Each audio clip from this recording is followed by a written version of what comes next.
Hello बच्चों, कैसे हो आप सभी।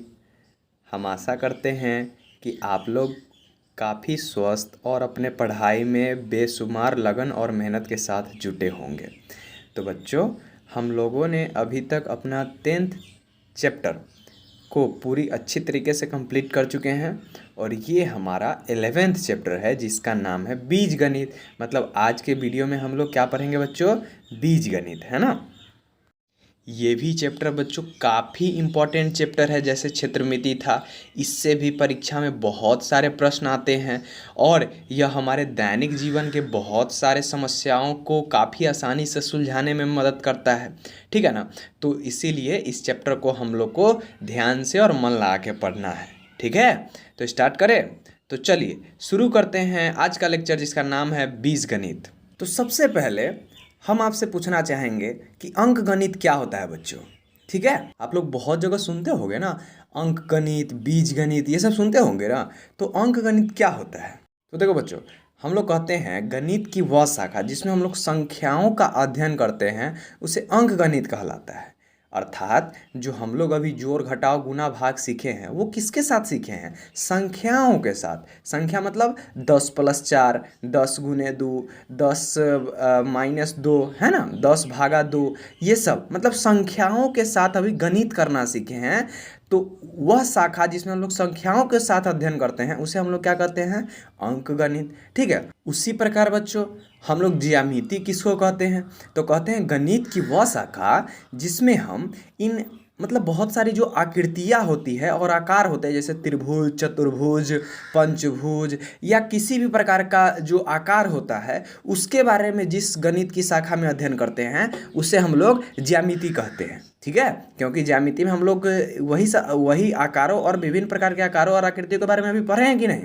ठीक है, तो जिसमें हम लोग विभिन्न प्रकार की आकृतियों अथवा आकारों का अध्ययन करेंगे वह हमारा क्या हो जाएगा? ज्यामिति। वह गणित का शाखा क्या कहलाएगा? ज्यामिति। तो इससे पहले हम लोगों ने अंक गणित भी पढ़ा, ज्यामिति भी पढ़ा। अब हम लोग किसकी बारी है पढ़ने की बच्चों? तो बीज गणित, मतलब गणित की अब एक अन्य शाखा के बारे में पढ़ने जा रहे हैं जिसका नाम क्या है बच्चों? बीज गणित। तो आप लोग तैयार हो? तो देखो बच्चों, ये जो हमारी नई शाखा है जिसका अध्ययन हम अब प्रारंभ करने जा रहे हैं उसका क्या विशेषता है? उसका यह विशेषता है कि इसमें हम लोग अक्षरों का प्रयोग करते हैं। क्या चीज़ का बच्चों? अक्षरों, मतलब अल्फ़ाबेट ABCD XYZ, ये सब चीज़ का प्रयोग करते हैं। ठीक है, और अक्षरों के प्रयोग से हम नियमों और सूत्रों का जो फार्मूला होता है ना, को व्यापक रूप में लिख पाने में समर्थ होते हैं। जैसे बहुत सारा त्रिभुज का क्षेत्रफल, चतुर्भुज का क्षेत्रफल, ये सब का जो चाहे अन्य भी कोई चीज़ का फार्मूला जो होता है ना उसको हम लोग व्यापक रूप से लिख पाते हैं। किसकी मदद से? बीज गणित की मदद से। जैसे याद है हम लोग पिछले अभी मेंसुरेशन तुरंत पढ़े हैं, उसमें हम लोग पढ़े हैं आयत की परिमिति बराबर 2 × लंबाई प्लस चौड़ाई। ठीक है, तो उसको भी हम लोग चाहे वर्ग का परिमाप बराबर पढ़े हैं, L L L L L था तो 4 भुजा बराबर L+L+L+L बराबर 4 × L होता था। ये सब चीज़ पढ़े हैं ना। तो वो भी क्या है? वो भी फार्मूला ही है, वो भी बीज गणित के ही मदद से हम लोग वो फार्मूला निकाले हैं। ठीक है, तो वही कहता है कि हम लोग अक्षरों के प्रयोग से हम लोग किसी भी चीज़ के फार्मूला को व्यापक रूप में लिखते हैं। ठीक है, अक्षरों के इस प्रयोग से हम केवल एक विशेष संख्या की बात न करके किसी भी संख्या की बात कर सकते हैं। जैसे बच्चों, जैसे हम लोग एग्जाम्पल ले लेते हैं वर्गे के। याद है आप लोग को वर्ग का परिमाप हम लोग निकाले थे 4 मतलब L+L+L+L बराबर 4 × L, है ना। तो देखो हम लोग जो वो वर्ग का परिमाप निकाले थे वो तो हम किसी भी वर्ग का परिमाप निकाले थे। ऐसा थोड़ी ना है कि वैसा वर्ग जिसकी भुजा की लंबाई 2 मीटर हो चाहे 2 सेंटीमीटर हो उसके लिए, नहीं, किसी भी वर्ग के लिए। तो वही यहाँ पे कहता है कि इसकी यह विशेषता है कि इस बीज गणित में हम लोग कोई भी संख्या की बात न करके, मतलब किसी भी पर्टिकुलर संख्या की बात न करके हम लोग किसी भी संख्या के लिए बात कर सकते हैं। ठीक है, इसके अलावा हम लोग इसका प्रयोग अज्ञात राशियों के स्थान पर भी प्रयोग किए जा सकते हैं। ठीक है, इन अज्ञात राशियों को निर्धारित करने के लिए हम लोग उसके विधियों को सीखेंगे, है ना, और दैनिक जीवन में संबंधित अनेक समस्याओं को हल करने के लिए प्रभावशाली साधन विकसित कर सकते हैं। ठीक है, मतलब बीजगणित का यूज करके हम लोग हमारे दैनिक जीवन में जो समस्या आती है, आगे हम देखेंगे, उस सब को भी सॉल्व करते हैं। ठीक है, इसीलिए इन पर संख्याओं की तरह देखो। तीसरी बात यह है कि ये अक्षर क्या है, संख्याओं के जगह पर प्रयोग होते हैं। ठीक है ना, तो सोचो बच्चों, यदि अक्षर का प्रयोग संख्या के जगह पर होता है, तो यदि संख्या का जोड़ घटाव गुना भाग हो सकता है, तो क्या अक्षर का जोड़ घटाव गुना भाग नहीं हो सकता है? बिल्कुल होगा। तो कैसे होगा वो हम आगे सीखेंगे। ठीक है, तो इससे हम बीज व्यंजकों और उनके गुणों को अध्ययन की ओर अग्रसर करते हैं। मतलब आगे हम लोग बीज गणित का मतलब जो भी अक्षर का कैसे जोड़ होता है, कैसे घटाव होता है, ये सब के बारे में हम लोग आगे अब पढ़ेंगे। ठीक है, तो चलो बच्चों, अब अपना स्टार्ट करते हैं अपना चैप्टर बीज गणित का पहला टॉपिक। ठीक है, तो बच्चों देखो, आप लोग को ऊपर में कुछ तस्वीर दिखाई दे रहा है। ठीक है, अब आपको बताते हैं ये तस्वीर है क्या। देखो, एक छोटू रहता है। छोटू क्या करता है कि माचिस की दो तिल्ली को लेकर, तिल्ली आप बुझते हो ना, जिससे हम लोग वो है, तो वही ये माचिस की तिल्ली है। ठीक है, तो छोटू क्या करता है, दो माचिस की तिल्ली लेकर क्या एल बनाता है। ठीक है, और फिर क्या करता है कि वैसा ही जो हमारा एल है, फिर दो माचिस की तिल्ली लेके एल बनाता है और उसे पिछले वाले एल पे रख देता है, तो हमें बी नंबर फिगर ऑब्टेन हो जाता है।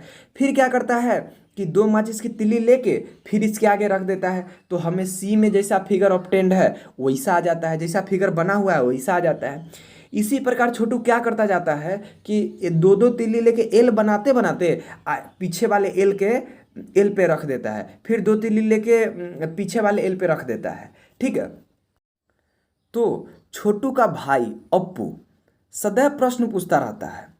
तो यहाँ पे जब छोटू ये चीज़ बना रहा था, तो अप्पू से देखता और पूछता है, छोटू बताओ, यदि हमको अगर ऐसे ऐसे सात एल बनाना हो, तो हमें कितनी माचिस की तिल्ली की आवश्यकता होगी।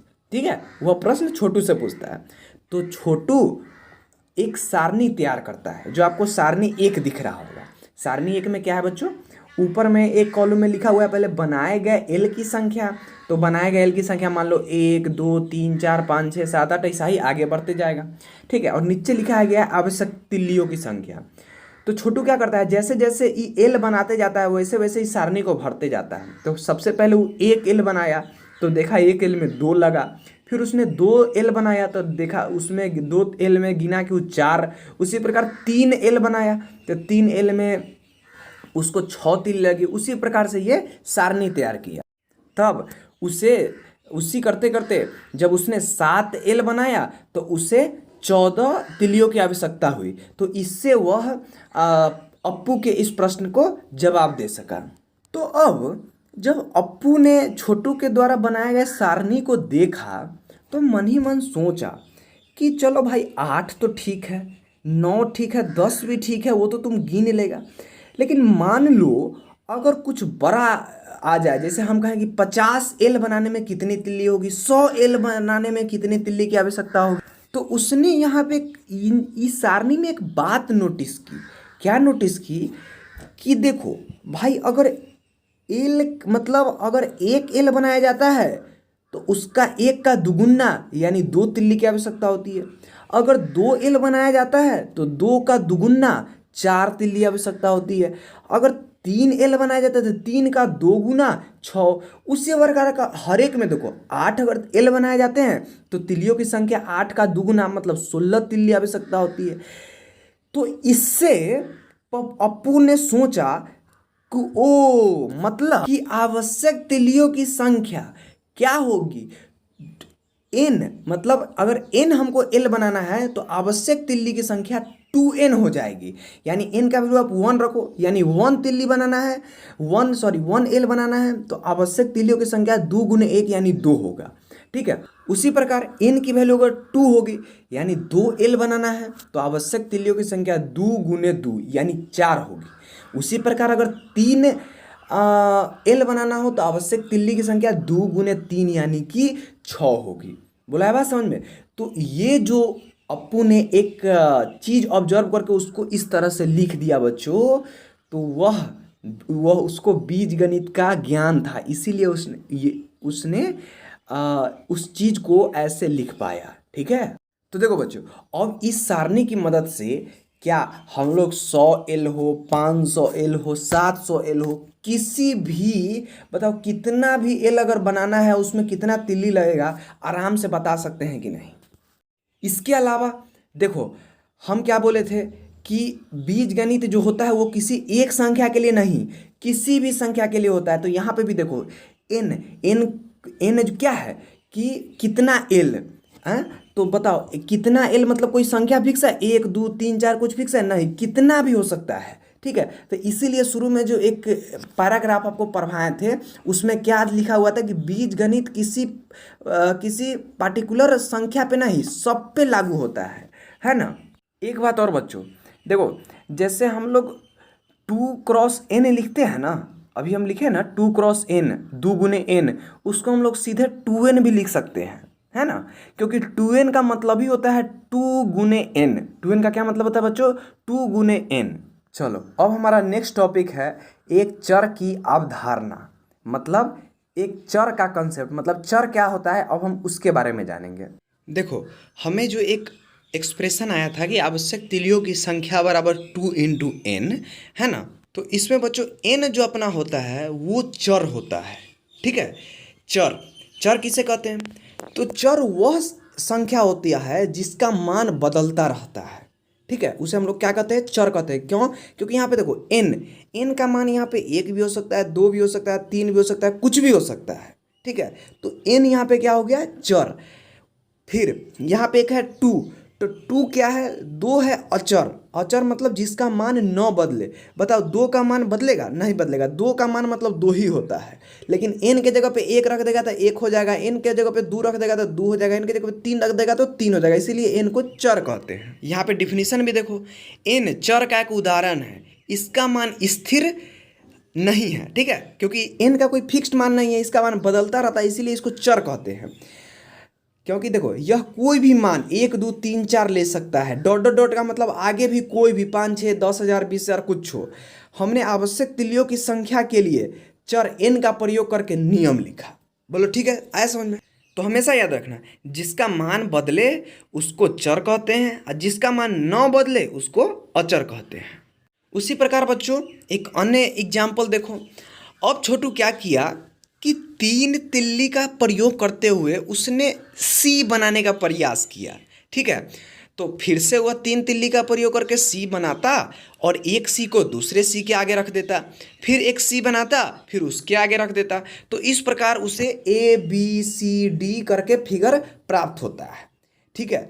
फिर उसका दोस्त अप्पू आता है, फिर उससे पूछता है कि बताओ कि जब तुम 6C बना लोगे तो उसमें आवश्यक तिलियों की संख्या बताओ। तो फिर छोटू वही काम करता है, फिर क्या करता है, वो सारणी बनाता है, फिर सारणी में लिखता है सी की संख्या, मतलब कै गो सी है उसकी संख्या, तो संख्या 1 गो 2 गो 3 गो 4 गो लिखता है। फिर वह जब एक सी बनाता है तो गिन लेता है, उसे 3 लगता है, फिर 2 बनाता है तो उसे 6 लगता है, 6 तिल्ली। ऐसा ही प्रकार करके वह फिर से सारणी तैयार करता है। ठीक है। तो अपना सारणी की मदद से वह अप्पू के प्रश्न का जवाब देता है कि 6C को बनाने में 18 तिल्ली की आवश्यकता होगी। ठीक है। फिर अप्पू पूछता है तुमने फिर से आंसर कैसे दिया। तो छोटू अपना सारणी अप्पू को दिखाता है। तो फिर अप्पू इस सारणी को बड़े गौर से देखता है और फिर वही बात सोचता है कि अगर मान लो ये तो 8 तक था तो बता दिया, लेकिन मान लो 10 20 30 40 50 सी की बात करें कि उसमें कितना तिल्ली लगेगा, तो हम कैसे बता पाएंगे। तो फिर से वो सारणी को बड़े ध्यान से देखता है और सोचता है अरे माने एक सी को बनाने में 3 यानी तिगुना, 2 तिल्ली को बनाने में 6 यानी तिगुना, 3 तिल्ली को बनाने में 9 यानी तिगुना, 3 तिहाई 9, 2 तिहाई 6, 1 तिहाई 3। आ रहा है बात समझ में। तो अब वो बात को पकड़ा और समझा। ठीक है, कि ओ माय गॉड, मतलब हम जय को सी बनाना चाहेंगे उसके 3 गुने तिल्लियों की हमें आवश्यकता होगी। ठीक है, मतलब आवश्यक तिल्लियों की संख्या आपकी बार कितनी हो जाएगी बच्चों? 3n। 3n का मतलब क्या है बच्चों? 3 गुने n, जहाँ पे n क्या दर्शाता है बच्चों कि आपको कितना सी चाहिए। n के जगह पे आप 1 रख दोगे, मतलब आपको 1 अगर सी चाहिए तो 3 गुने 1, मतलब आपको 3 तिल्ली की यू आवश्यकता होगी 1 सी बनाने में। n की जगह पे 2 रख दोगे, मतलब कि 2 सी आपको बनाना है, तो 3 गुने 2, मतलब आपको 6 तिल्लियों की आवश्यकता होगी 2 सी बनाने में। तो इसकी मदद से बच्चों हम लोग इसकी मदद से कितने भी सी हमको बनाना हो और उसमें कितना तिल्ली हमको आवश्यकता होगी बड़ी आसानी से बता देंगे, केवल गुना करके। ठीक है, तो बच्चों अब बताओ, ये जो अपू ने एक एक्सप्रेशन दिया आवश्यक तिल्लियों की संख्या बराबर 3n, तो इसमें अब की बार चर कौन है? तो इसमें n आपका चर हो जाएगा। क्यों? क्योंकि n का मान यहाँ पे फिर से बदल रहा है, और 3 जो होगा वो क्या हो जाएगा आपका? अचर। क्यों? क्योंकि 3 का मान हमेशा कहीं पे भी 3 होगा।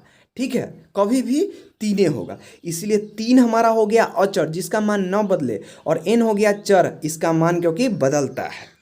तो बच्चों क्या अब आप छोटू की तरह ही अपने घर पर माचिस की तिल्ली लेकर एक एफ, फिर एक एफ और बनाकर पिछले एफ के आगे फिर एक और एफ बनाकर उसके आगे रखकर इस अभ्यास को कर सकते हो? तो आप करो। ठीक है, फिर आपको पता चलेगा कि एन मतलब एन एफ बनाने में आपको कितना, देखो एक एफ बनाने में 1 2 3 4, तो उसी प्रकार आपको एन एफ बनाने में 4 गुने n का प्रयोग करना पड़ेगा। ठीक है, आप लोग सारणी बना के देखो, फिर आपको समझ में आएगा। अब देखो बच्चों, यहाँ पे क्या लिखता है कि एक चर को दर्शाने के लिए किसी भी अक्षर m n l p x y z का इत्यादि का प्रयोग किया जा सकता है। क्या कहने का मतलब बच्चों, देखो जैसे देखो हम लोग ने अभी जो एक्सप्रेशन किया कि आवश्यक तिल्लियों की संख्या 2 इंटू एन, 3 इंटू एम, सी में 3 इंटू एन था और एल में अपना 2 इंटू एन था। तो बच्चों जरूरी नहीं कि हम लोग वहाँ पे एन से ही दर्शाए, हम लोग 2 इंटू एम भी लिख सकते थे, 3 इंटू एम भी लिख सकते हैं, एक्स वाई जेड, मतलब कोई भी लेटर का यूज कर सकते हैं। वही चीज़ यहाँ पे लिखा है। इसके बाद पढ़ो क्या लिखता है, याद रखिए एक चर वह संख्या है जिसका मान स्थिर नहीं होता है। हम लोग जानते हैं इस बात को।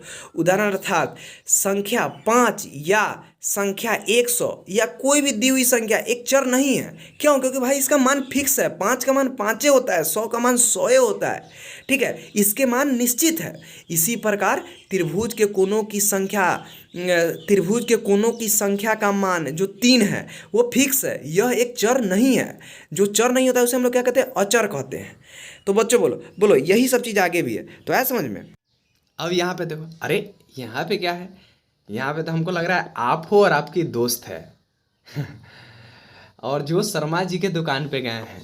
ठीक है बच्चों, देखो यहाँ पे मान लो आप और आप दोस्त हो, अब आप शर्मा जी के दुकान पे गए हो, जो किताब का दुकान है उनका। ठीक है, आप लोग कुछ मान लो आप कुछ कॉपी खरीदने जाते हो, आपकी दोस्त कुछ कॉपी खरीदने जाती है, और एक कॉपी का जो दाम रहता है, कॉपी मतलब अभ्यास पुस्तिका, उसका जो दाम रहता है मान लो 5 रुपये रहता है।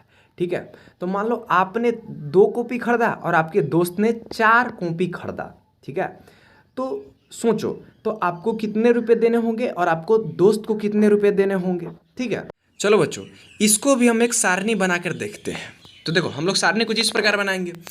सबसे पहले क्या लिखेंगे, वांछित अभ्यास पुस्तकों की संख्या, मतलब कितना पुस्तकों की संख्या हम लिए, तो 1 लिए, 2 लिए, 3 लिए, 4 लिए, 5 लिए, ऐसा ही करते करते एम लिए। एम का वैल्यू कुछ हो सकता है। ठीक है, उसके बाद कुल मूल्य नीचे लिखें। तो देखो बच्चों अगर हम लोग एक अभ्यास पुस्तिका मतलब एक कॉपी लेंगे तो एक कॉपी का दाम 5 रुपया है। तो अगर 2 कॉपी लेंगे तो 2 कॉपी का दाम कितना हो जाएगा? 10। उसी प्रकार अगर 3 कॉपी लेंगे तो 3 का दाम हो जाएगा 15, 4 लेंगे तो 4 का दाम हो जाएगा 20। ठीक है, तो बच्चों तो हम भी यहाँ पे भी तो हमें कुछ ना कुछ बीज गणितीय व्यंजक चाहिए ना, मतलब ऐसा व्यंजक, ऐसा फार्मूला जिससे हम कितना भी मतलब कॉपी ले और उसका दाम हमको आसानी से मिल जाए। ठीक है, तो मान लो हमने एम क्या खरीदा, एम कॉपी खरीदा, एम का वैल्यू 1 2 कुछ हो सकता है। ठीक है, मान लो हमको एम क्या, m कॉपी खरीदे। तो सोचो हमको कुल मूल्य कितना देना होगा। तो हम लोग अपने सारणी से ऑब्जर्व किए कि अगर एक हम कॉपी खरीदते हैं तो एक का 5 गुना 5 हमको रुपया देना पड़ता है। 2 कॉपी खरीदे तो 2 को 5 गुना 10 रुपया देना पड़ता है। 3 कॉपी खरीदे तो 3 का 5 गुना 15 रुपया देना पड़ता है। तो इसी प्रकार m कॉपी खरीदे तो हमको कितना रुपया देना होगा, 5 गुने m। बोलो समझे कि नहीं, 5 गुने m। अब ये फिगर देखो बच्चों, ये फिगर गणतंत्र दिवस के दिन है, जब गणतंत्र दिवस के दिन सभी बच्चे लाइन में लगते हैं, ठीक है। तो यहाँ पे प्रश्न क्या है बच्चों, देखो यहाँ पे प्रत्येक लाइन में 10-10 बच्चे खड़े हैं, ठीक है। तो अप्पू फिर लाइन को देखता है और पूछता है, भैया बताओ एक लाइन में कितने बच्चे होंगे, तो 10। 2 लाइन में कितने होंगे, तो फिर वो गिनता है 20। फिर उसी प्रकार करके सारणी तैयार करता है। तो छोटू सारणी तैयार करता रहता है और अप्पू फिर सोचता है कि एक लाइन था तो 1 का 10 गुना 10 बच्चा, 2 लाइन था तो 2 का 10 गुना 20 बच्चे, 3 लाइन था तो 3 का 10 गुना 30 बच्चे। उसी प्रकार मान लो अगर आर लाइन होगा, चलो इस बार आर लेते हैं, अगर आर लाइन होगा तो कुल कितने बच्चे होंगे, तो यहाँ पे भी तो 10 गुना होगा, यानी 10 आर होगा, ठीक है कि नहीं। तो इसीलिए हम लोग कहते हैं कि आर पंक्ति हो तो बच्चों की संख्या क्या हो जाएगी बच्चों, 10 आर होगी। आया समझ में। अब देखो बच्चों ये क्या लिखता है, ये लिखता है अभी तक हमने जितने उदाहरण देखे उनमें एक चर को एक संख्या से गुना किया गया था। हाँ ये बात तो सही है, बात 3 गुने n, 10 गुने r, ये सब देखे थे, उसमें क्या था, 10 एक संख्या था, r एक चर था, उस दोनों को गुना किया गया था। परंतु विभिन्न स्थितियां ऐसी भी हो सकती है जहां संख्याओं को चरों में जोड़ा जाता है या चरों में घटाया जाता है, ठीक है। हाँ बच्चों ऐसा भी होता है कि चर में कोई संख्या जोड़ा जाए या चर में कोई संख्या घटाया जाए, वो स्थिति पे निर्भर करता है। जैसे कुछ एग्जाम्पल देखो, चलो यहाँ पे पहला एग्जाम्पल जो दिया है उसे पढ़ते हैं। क्या कहता है, सरिता का कहना है कि उसके कंचों के संग्रह में अमीना के कंचों के संग्रह से 10 अधिक कंचे हैं, ठीक है। यदि अमीना के पास 20 कंचे हो तो इतना होगा। चलो मतलब हमारा क्वेश्चन क्या है बच्चों, देखो तो 2 बच्ची रहती है, सरिता और अमीना, दोनों कंचे खेलती है। कंचे मतलब जानते हो बच्चों, कंचे मतलब गोली, जो आप गांव में गोली गोली खेलते हो ना, वही यहाँ पे कंचो है, उसको कंचो कहते हैं, ठीक है, कंचा। अच्छा तो देखो, तो सरिता और अमीना दोनों गोली जमा की हुई रहती है। तो क्वेश्चन में कहता है कि अमीना के पास कुछ गोली है, लेकिन सरिता के पास जो गोली है ना वो अमीना की जितना गोली उससे 10 अधिक है, ठीक है, उससे 10 अधिक है। तो बच्चों बताओ क्या हम लिख सकते हैं कि सरिता के कंचों की संख्या बराबर अमीना की कंचों की संख्या जोड़ 10, बोलो लिख सकते हैं क्योंकि अमीना के कंचों की संख्या से 10 ज़्यादा है किसका कंचा, सरिता की कंचा, ठीक है। तो बच्चों सोचो यहाँ पे अगर हम अमीना के कंचों की संख्या को हम लोग x मान ले तो सरिता की कंचों की संख्या क्या हो जाएगी, x + 10, और उसको पढ़ेंगे बच्चों x + 10। क्या पढ़ेंगे बच्चों, x + 10। जैसे अब यहाँ देखो बच्चों क्या लिखता है, व्यंजक x + 10 को और अधिक सरल नहीं किया जा सकता है। हाँ बच्चों ये तो ठीक है, x + 10 को हम लोग और अधिक मतलब यही हो गया, अब इससे आगे कुछ नहीं कर सकते हैं, ठीक है। अब आगे देखो क्या लिखता है, x + 10 को 10x से भ्रमित ना हो। हाँ बच्चों देखो x + 10 और 10x दो अलग अलग चीज़ है। x + 10 का मतलब है x कोई मान है उसमें 10 जुड़ा हुआ है, और 10x का मतलब है कि x कोई मान है जिसमें 10 गुना किया गया है। जैसे अभी नीचे देखो, यदि x का मान 2 हो तो 10x का मान 10 × 2 बराबर 20 होगा, और x + 10 में x का मान अगर 2 रखेंगे तो 2 + 10 बराबर 12 होगा, ठीक है। तो आपको कंफ्यूज नहीं होना है, x + 10 और 10x को अच्छी तरह से समझना है। तो देखो बच्चों यही है छोटू, जो बड़ा वाला है वो छोटू है और ये छोटा वाला है वो अप्पू है। अब मान लो अप्पू जो है वो छोटू से 3 साल का छोटा है, तो अगर इसको हमको बीजीय व्यंजक के रूप में लिखना हो तो कैसे लिखेंगे बच्चों।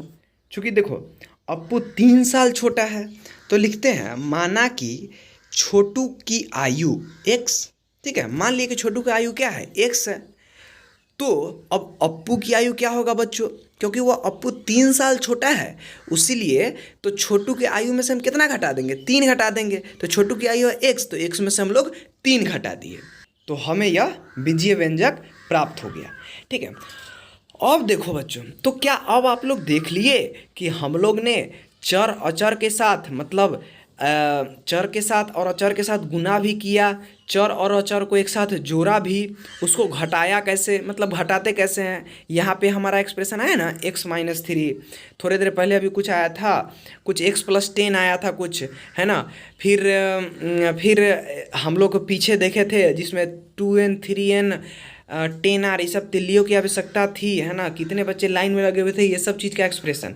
तो अब आप लोग देख लिए ना कि चर को किसी संख्या के साथ गुना किया जा सकता है, चर में किसी संख्या को कैसे जोड़ा जाता है, चर में किसी संख्या को कैसे घटाया जाता है। बोला है समझ में। चलो बच्चों, अब हम लोग देखते हैं सामान्य नियमों में चरों का प्रयोग, मतलब अभी तक हम जो कुछ नियम पढ़ते आ रहे हैं, कहाँ कहाँ पे हम लोग अपना चर का यूज किया है, वो अब लोग देखते हैं। सामान्य नियम में सबसे पहले हम लोग ज्यामिति से नियम देखते हैं। तो अभी बच्चों हम लोग अभी मेंसुरेशन पढ़े हैं, उसमें वर्ग का परिमाप पढ़े हैं, जिसकी भुजा की लंबाई l है। तो वर्ग का परिमाप क्या होगा, सभी भुजाओं का योग, यानी l plus L plus L. तो 4l है, तो उसको हम लोग क्या लिखेंगे, 4 × l या फिर 4l। इसके बाद हम लोग आयत का परिमाप पढ़े थे, जिसका लंबाई l से अगर दर्शाएं और चौड़ाई b से दर्शाएं, तो हमारा आयत का परिमाप होता था लंबाई माने l, चौड़ाई प्लस b, फिर लंबाई प्लस l और चौड़ाई प्लस b। तो क्या हो गया, 2l प्लस 2b, या 2 कॉमन ले लिए तो 2 × l प्लस b, यानी 2 गुने लंबाई प्लस चौड़ाई। इसमें भी हम लोग चर का यूज किए। यहाँ पे देखो बच्चों क्या दिया हुआ है, यहाँ पे देखो p बराबर 2l प्लस 2b। ये जो परिमाप जो होता है ना, उसको इंग्लिश में पेरीमीटर कहते हैं, इसीलिए परिमाप को यहाँ पे p से दिखाया गया है। ठीक है, तो ये आयत का परिमाप आपको दिया गया है, जहाँ l लेंथ और b ब्रेथ, है ना। तो देखो, तो वो चीज़ नहीं, यहाँ पे देखो टिप्पणी, हम लोग को टिप्पणी में क्या दिया हुआ है वहाँ ध्यान दो, दिया हुआ है यहाँ l और b दोनों चर है। तो हाँ बच्चों, ये जो हमारा बीजीय व्यंजक है उसमें चर कौन कौन है, एक चर l है और एक चर b है, क्योंकि l और b दोनों का मान यहाँ पे बदल रहा है, बदल सकता है। इसके आगे लिखता है, अर्थात एक द्वारा ग्रहण किए गए मान पर दूसरे द्वारा ग्रहण किए गए हुआ मान निर्भर नहीं करता है। मतलब क्या है बच्चों, देखो l और b का मान, जो लंबाई और चौड़ाई का मान है, वो स्वतंत्र है। लंबाई कुछ भी हो सकता है और चौड़ाई कुछ भी हो सकता है। ऐसा नहीं है कि लंबाई बढ़ा देंगे या घटा देंगे तो चौड़ाइयों घटाना ही पड़ेगा, नहीं, हम लोग लंबाई को घटा के चौड़ाई भी बढ़ा सकते हैं, या फिर चौड़ाई को बढ़ाकर लंबाई भी घटा सकते हैं। ठीक है, कुछ भी कर सकते हैं, यानी लंबाई और चौड़ाई यानी l और b आपस में एक दूसरे पर निर्भर नहीं करता है। चलो, तो ये था ज्यामिति। अब कुछ अंक गणित के नियम देखते हैं। जैसे याद है बच्चों, हम लोगों ने जब पूर्ण संख्या अपना पढ़ा था, होल नंबर, उसमें पढ़ा था संख्याओं के योग की क्रमविनिमयता। वो क्या होता है कि 4 + 3 अगर कोई संख्या है तो आप 4 जोड़ 3 करो, चाहे 3 जोड़ 4 करो, दोनों केस में हमें 7 ही आएगा। यही जोड़ का क्रमविनिमयता था, जिसको हम लोग बीजीय व्यंजक के रूप में क्या लिखे थे, a + b = b + a। ठीक है, तो ये भी हमारा एक बीजीय व्यंजक है। इसमें चर कितने हैं बच्चों, 2, कौन कौन, a और b। उसी प्रकार ये गुना के क्रम, दो संख्याओं के गुणों की क्रमविनिमयता हम लोगों ने पढ़ा था। वो क्या था, तो जैसे दो संख्या हो 3 और 4, तो यानी कि हम 4 को 3 से गुना करें चाहे 3 को 4 से गुना करें, दोनों केस में हमें 12 ही आता है। यही संख्याओं के गुणों की क्रमविनिमयता है। ठीक है, तो इसको हम लोग बीजीय व्यंजक के रूप में कैसे लिखेंगे, तो इसको लिखेंगे a × b = b × a। तो इस वाले बीजीय व्यंजक में हमारे कितने चर हुए, तो 2 चर, कौन कौन, a और b, क्योंकि यहाँ पे दोनों का मान कुछ भी हो सकता है, मतलब कुछ भी बदल सकता है। उसी प्रकार है बच्चों गुणन की वितरणता। तो वो क्या होता है, जैसे आप यहाँ से ध्यान दो, 7 × 30 + 8, यहाँ से ध्यान दो, 7 × 30 + 8। तो हम लोग इसको कैसे, इसको हम 30 + 8 को 38 करके गुना करें तब, या फिर इसको वितरण करके, मतलब 7 × 30 जोड़ 7 × 8, मतलब वितरण कर दिए। ठीक है, 7 को वितरण कर दिए, तो 7 को 30 से गुना किए, और ऐसे करके भी गुना करके जो आएगा उसको जोड़ के लिखेंगे तो दोनों में हमें समान आता है। इसी को हम लोग कहते हैं संख्याओं के वितरणता। ठीक है, तो इसके लिए यदि हमको अगर बीजीय व्यंजक प्राप्त करना होगा तो कैसे लिखेंगे, तो देखो इसको हम लोग लिखते हैं ए गुने बी प्लस सी, ये बराबर होगा किसको है, तो ए को पहले बी से गुना करेंगे तो ए गुने बी, फिर जोड़ का साइन है तो जोड़ का साइन देंगे, फिर ए को सी से गुना करेंगे तो ए गुने सी, ये दोनों आपस में बराबर होगा। ठीक है, तो देखो बच्चों ये वाले जो हमारा बीजीय व्यंजक है इसमें चरों की संख्या कितनी है बच्चों, तो इसमें चरों की संख्या है 3, ए बी और सी, जिसमें तीनों का मान बदल सकता है। अब देखो, अब पहले आपको हम दिखाते हैं अंकगणितीय व्यंजक। तो ये सब जो है ये सब हमारा क्या है, अंकगणितीय व्यंजक है। अंकगणितीय मतलब अंक वाला गणित, ठीक है, मतलब ये संख्याओं वाला व्यंजक है। ठीक है, देख रहे हो ना जितने भी एक्सप्रेशन दिए हुए हैं सारे में संख्या का प्रयोग हो रहा है।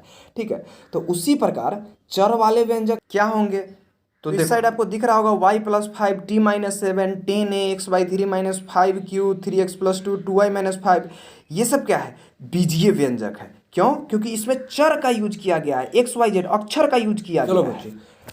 तो ये तो आप समझ गए कि ये सब बीजीय व्यंजक है। अच्छा, अब हम आपसे पूछे कि ये बीजीय व्यंजक आया कहाँ से, कैसे आया, तो देखो जैसे हम क्या कहना चाह रहे हैं, जैसे पहला हमारा बीजीय व्यंजक है ए नंबर में दिया गया है वाई प्लस 5।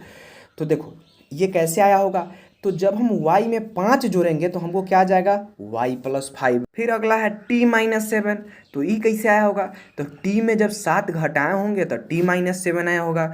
उसी प्रकार 10 कैसे आया होगा, तो जब a को 10 से गुना किए होंगे तो 10 आया होगा। x बाई 3 कैसे आया, तो x में जब 3 से भाग दिए होंगे तब हमारा आया x बाई 3। उसी प्रकार माइनस 5q कैसे आया, तो q में जब माइनस 5 से गुना किए तो हमारा माइनस 5q आया। उसी प्रकार 3x प्लस 2 कैसे आया, तो जब हम x को 3 से गुना करके जब 2 जोड़े तो हमें 3x प्लस 2 आया। उसी प्रकार 2y माइनस 5 कैसे आया, तो हमने क्या किया कि y में 2 से गुना किया और फिर 5 घटाया तो हमें 2y माइनस 5 आया। ठीक है, तो अब आपको अगर कोई बीजीय व्यंजक दिया होगा तो अब आप आसानी से पता कर सकते हैं कि इसका मतलब क्या है। ठीक है, अब आगे देखो बच्चों, परिस्थिति दिया हुआ है और आपको बीजीय व्यंजक तैयार करना है। तो ए में दिया हुआ है जेड में से 12 घटाना, तो क्या हो जाएगा बच्चों जेड माइनस 12। आर में 25 जोड़ना, तो क्या हो जाएगा बच्चों आर प्लस 25। पी में 16 से गुना करना, तो क्या हो जाएगा 16 गुने पी या फिर 16 पी। अच्छा, वाई को 8 से भाग देना, तो क्या हो जाएगा वाई बटे 8। एम को माइनस 9 से गुना करना, तो वैसे हो जाएगा 9 इंटू एम। वाई में 10 से गुना कर फिर 7 फिर गुणनफल में 7 जोड़ना। तो सबसे पहले बच्चों यहाँ पे क्या है, वाई में 10 से गुना करना, तो वाई में 10 से गुना कर देंगे तो क्या आ जाएगा 10y। फिर क्या कर रहा है गुणनफल में 7 जोड़ना, तो जो गुणनफल आया यानी 10y आया उसमें कितना जोड़ना 7, तो आ जाएगा 10y प्लस 7। अच्छा, अगला क्या है, n में 2 से गुना कर फिर गुणनफल में l घटाना। तो पहले हमको क्या करना है n में 2 से गुना करना है, तो n में 2 से गुना करेंगे तो क्या आ जाएगा 2n। फिर इसमें कितना घटाना है l, तो 2n में से l घटाएंगे तो हो जाएगा 2n माइनस l। है समझ में। चलो बच्चों, फिर कुछ दूसरे प्रकार से कैसे बीजीय व्यंजक प्राप्त करते हैं क्वेश्चन का वैसे देखते हैं। तो देखो यहाँ पे आपको क्वेश्चन दिया गया है कि 5 वर्ष बाद क्या है सुसान की आयु क्या होगी। तो देखो बच्चों, हम लोग सबसे पहले 5 वर्ष के बाद पूछ रहा है तो हमें सबसे पहले चर मानना होगा। तो यहाँ पे लिख लिए कि मान लिए कि सुसाइन की वर्तमान आयु y है, तो अभी का आयु y है, तो 5 वर्ष बाद हम लोग आसानी से लिख सकते हैं कि 5 वर्ष बाद सुसान की आयु क्या हो जाएगा y प्लस 5। चलो अब इसको आप लोग प्रयास करो। तो चलो बच्चों, अब देखो यहाँ पे क्या लिखता है, हम जानते हैं कि चर विभिन्न मान ले सकते हैं, ठीक है, इनका कोई निश्चित मान नहीं होता, ये भी ठीक है, परंतु ये संख्याएं हैं, इसी कारण संख्याओं की तरह इन पर योग व्यकलन गुणन और विभाजन की जो क्रियाएं होती है वो हो सकती है, हम लोग अभी देखे हैं। आगे लिखता है चरों वाले व्यंजकों के संबंध में एक महत्वपूर्ण बात ध्यान देने योग्य है, एक संख्यात्मक व्यंजक जैसे 4 गुने 3 प्लस 5 का सरलता से मान निकाला जा सकता है। जैसे देखो 4 गुने 3 प्लस 5 को 4 3 12 5 17, ठीक है। परंतु बच्चों देखो यहाँ पे, लेकिन जो 4x प्लस 5 एक बीजीय व्यंजक है, इसमें क्या है चर आ रहा है x, इसका मान निकालना संभव नहीं है यदि चर x का मान दिया न हो, है ना। जब तक x का मान न दिया हो तब तक इसका आप मान नहीं निकाल सकते हैं, ठीक है। जब आपको x का मान अगर दे देगा तब आप निकाल सकते हो उस बीजीय व्यंजक का मान। जैसे देखो यहाँ पे x का मान यदि 3 दे दिया तब आप इसको आसानी से इसका मान निकाल सकते हो, ठीक है। ओके, तो अब हमारा नेक्स्ट टॉपिक है एक क्वेश्चन कि एक समीकरण क्या है। जी हाँ बच्चों, अब हम लोग फाइनली समीकरण शब्द से परिचित होने जा रहे हैं, जो शायद आपको इस चैप्टर के बाद हर एक चैप्टर हर एक क्लास में समीकरण का सामना करना पड़ेगा, इसीलिए समीकरण को आप ध्यान से समझो। चलो बच्चों, तो हम लोग समीकरण को समझने के लिए अपना सबसे पहला उदाहरण लेते हैं। तो हमारा जो सबसे फर्स्ट उदाहरण था क्या था? छोटू तिल्लियों का प्रयोग करते हुए एल बनाया करता था। ठीक है, तो देखो वही चीज़ है। छोटू क्या कर रहा है? तिल्लियों को मदद से एल बनाते जा रहा है और उसके आगे रखते जा रहा है। ठीक है, अब यहाँ पर अप्पू एक नया सवाल पूछता है। क्या पूछता है कि छोटू बताओ, यदि तुम्हारे पास 10 तिल्लियाँ होंगी, ठीक है, अगर तुम्हारे पास 10 तिल्लियाँ होगी तो तुम कितने एल बना सकते हो? ठीक है, तो अप्पू के इस प्रश्न का उत्तर ढूंढने के लिए इस बार आप दोनों मिलकर प्रयास करते हैं। ठीक है, और सोचते हैं, और फिर वो उन्हें एक बीजीय व्यंजक प्राप्त होता है। वो क्या बीजीय व्यंजक बनाते हैं? तो देखो, तो वो लिखते हैं 2n बराबर 10। क्या लिखते हैं बच्चों? 2n बराबर 10, जहाँ n क्या है? n मान लेते हैं कुछ, हम लोग कुछ l बनाते हैं ताकि हमको 10 तिल्ली लगे। तो सोचो, अगर हम n नंबर ऑफ l बनाते हैं तो 2n हमको तिल्ली लगेगा कि नहीं? जो हमको किसके बराबर यहाँ पे होना है? 10 के बराबर। तो देखो, हमें यहाँ पे क्या होता है? एक प्रतिबंध प्राप्त होता है जो चर n द्वारा संतुष्ट होना चाहिए। मतलब क्या? अब जो हमारा जो अब एक्सप्रेशन है 2n इज इक्वल्स टू 10, तो इसमें हम n का मान कुछ भी नहीं रख सकते हैं। ठीक है, यहाँ पे आप कोई पार्टिकुलर मान ही n वहाँ पे रख सकते हैं। मतलब क्या? n पर अब एक प्रतिबंध लग गया है। तो बच्चों, यही जो हमारा प्रतिबंध होता है जिसको हम लोग बोलते हैं समीकरण। क्या बोलते हैं बच्चों? समीकरण। तो अब हमारा समीकरण तो बन गया। अब समीकरण में n का कौन सा मान संतुष्ट करे? तो फिर छोटू क्या करता है? सारणी तैयार करता है। कैसे तैयार करता है? तो उसमें n का मान लिख लेता है 2 3 4 5 6 7 8, है ना, और 2n का मान फिर उससे निकालता है। तो n का मान अगर 2 हो तो 2n का मान 4, उसी प्रकार 6 8 10 12 14।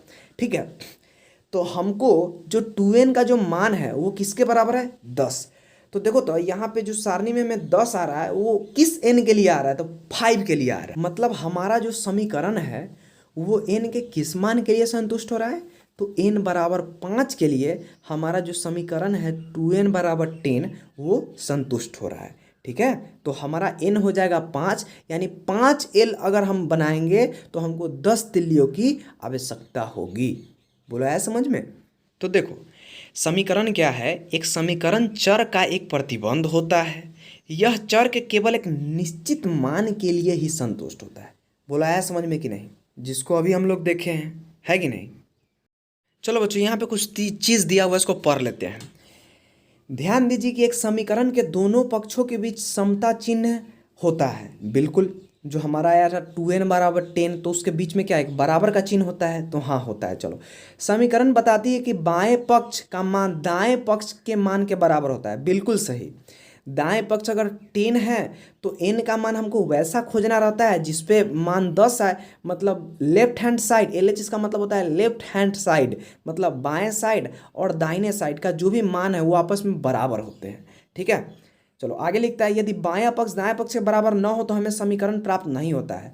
ठीक है, कहने का मतलब कि अगर कोई भी दिया गया बीजीय व्यंजक समीकरण है तो उसका जो बाएं साइड का जो वैल्यू होगा चर का मान डालने पर, और जो दाएं साइड जो वैल्यू होगा वो हमेशा बराबर होगा, तभी हम उसको समीकरण कहेंगे, वरना समीकरण उसको नहीं कहेंगे।